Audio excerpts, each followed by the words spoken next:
the Bob Ross doc on Netflix. No. I came by when I saw it. I was like, oh shit, that's the painting ass thing.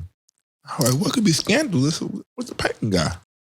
What's going on? Did you watch it though? Like back in or did you see it on TV back in the day? I seen it flip through the channel, but that's the painting dude. Okay. I watched for a little bit, like, but how the fuck do he paint like that? Yeah. You know, that fast, that good. Why he talk like that? Why he got an afro? Mm-hmm. You know, and I learned about all those things on the Bob Ross documentary. So there you go. Facts. All of that, actually. Literally all of it. The afro and all. Afro and all. You know, learn some things about it. But what do you think about it? So I'm gonna start like this right here. First of all, I don't recall watching the Bob Ross stuff like early on. I didn't, yeah. I don't remember like seeing it on TV, but I think I do remember like this going through PBS. I mean, cause like PBS was hot back then. That's why I remember. Yeah. So I do remember that. But where I actually noticed him from when I was watching the doc was from Boondocks. Real talk, bro. There was a listen to me. I'm sitting down, right, watching the show. This is what happened to me, or watching the actual doc. I'm sitting down watching the doc, fool. And early on, his son kept on saying, happy accidents. I'm like, nah, I done heard that shit before, but I ain't never watched this show. Yeah. I ain't never watched this fucking painting show. But I heard a happy accident. I said, how the fuck have I heard this shit from? I said, and then carry on, he had afro. I said, okay, this guy got an afro. Shit it looks so fucking familiar. And he painting. And that voice, it was the voice that got the voice, bro. Once he started doing this right here with his voice, nice. I said, bro, I know this nigga. I was like, I know this dude. And it was that Boondocks episode, fool, when Riley was painting graffiti and his dad made go to his class. Yeah. That was Bob Ross. Bro.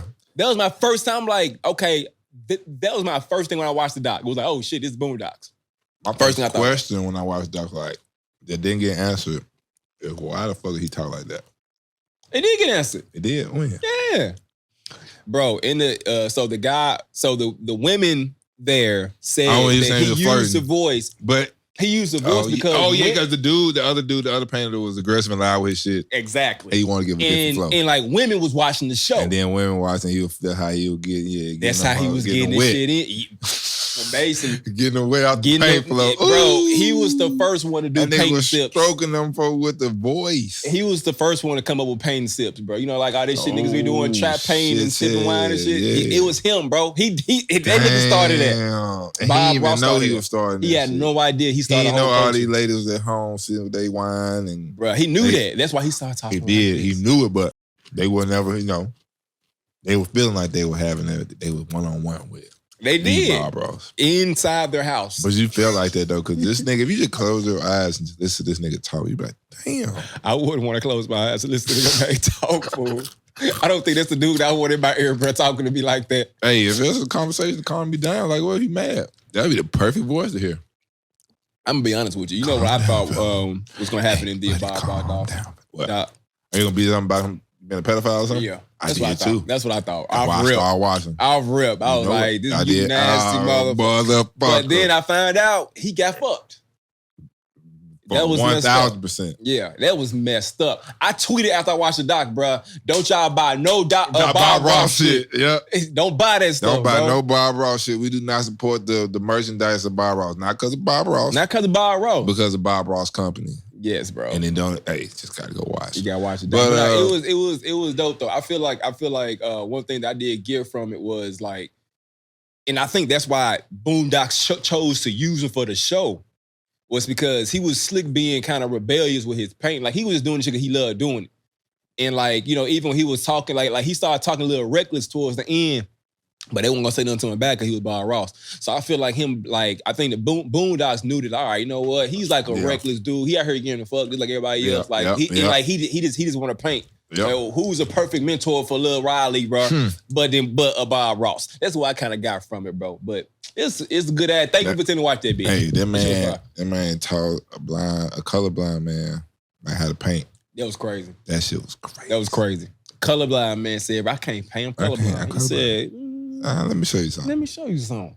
That was crazy. That was Well, he had crazy. another. I write that shit down. He had some shit. Oh, the bravery test. He was like, love it, build it, and basically it was just like, bro, just take chances. Yeah, you know what I'm okay. saying. Take chances. That's how you get to see. You know what I'm saying. Because people, he was like, he'll get letters about, I can't do what you do, bro. I can't paint no picture like that. Spread, and I don't even know how to paint. Yeah. And then he was just like, hey, that's bullshit. You know what I'm saying? You can do whatever you want to do. Hey, you can do whatever. Ain't no wrong way to like, do it. damn, And then, this bro, nigga so niggas started cold. painting. They was like really painting. But when they pulled up to the Central Park to show this nigga they paint, I'm like, hold on, did y'all painted that? Bruh, they painted it watching him on TV. That shit crazy. It's crazy. Bruh. So I got a question for you. Do you believe, so remember, I'm not sure if you caught this in the very, very beginning of the doc. And shit, we spoiling the hell out this bitch too, so. Man, we ain't give him the whole thing. Yeah, that's some good shit. Do you believe that an old woman had something to do with him dying? No. The reason why I asked you that, because you remember in the very beginning, you know, he had there was some type of a chemical that he used to clean his brushes while he was painting. Patting and splatting.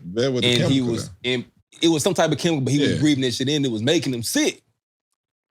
Well, why would you say old girl had something to do with it? Because if she knew that he was on the time clock and she run the business, she was gonna run that business with or without him anyway.